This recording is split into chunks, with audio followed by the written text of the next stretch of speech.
Does it ever feel like today's society is all about receiving and that instant gratification? Does it ever feel like we're all so wrapped up in our own lives that we tend to forget about the less fortunate?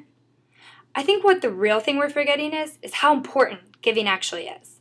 I have given gifts, my time, and my money many times throughout my life, and seeing the smiles on people's faces is unforgettable.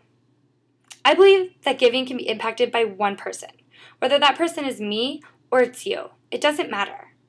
I believe giving is more important than receiving. Whether it's making dinner, volunteering, or spreading your knowledge, these are all great examples of how to give. Now, before we can really understand how important giving is, we all have to think back to that one time where we were really inspired and touched by someone's act of giving towards us. I know this has happened many times in my lifetime, and I can't even explain where I'd be today without their help. Last summer, I volunteered at Stepping Stones. I volunteered every Wednesday for 6 hours a day. I spent time and played with children with special needs. It was an amazing experience, and seeing their smile and hearing that laughter come from their belly was something that I can't even put into words. Seeing how appreciative they were for just giving my time is amazing to me. Now, I know volunteering is not for everyone, and that's okay. It really is. But if you think about it, Americans can be pretty oblivious to how fortunate we are. News footage is available everywhere. 8 o'clock news, 7 o'clock in the morning news, it doesn't matter.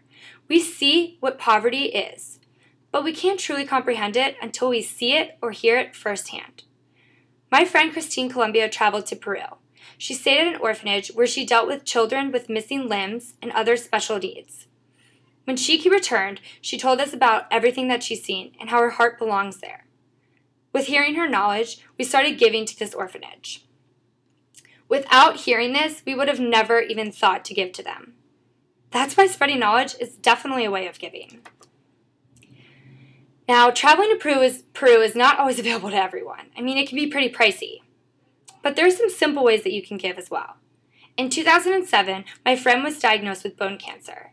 Now, we were only 14, and so we really didn't know how to help. We couldn't give her money, well, we didn't have any. We couldn't give her our clothes, she didn't need them. So we all put our heads together and decided to make dinner for her family. Every night, we provided dinner for them. This relieved the stress for them. They didn't have to worry about making dinner every night. Seeing their appreciativeness towards this was an amazing experience. Realizing how much I impacted by such a small duty was something that really touched my heart. Giving can cause self-esteem to rise. This is a great thing to feel. And unlike receiving, it is for a long period of time. You can look back years from now on something that you gave and still feel just as good about it. Receiving something, well, that gratification only lasts for an hour or two. Giving can really impact someone's world for the better. Someone's life can be changed. I believe giving is more important than receiving. Giving is not a part of everyone's life, and the amount of people who do give is abundant, but the amount of people who can still contribute to this is even greater than that. I believe it can really impact our world. Just one person giving could have an impact. Remember, one person giving is better than none.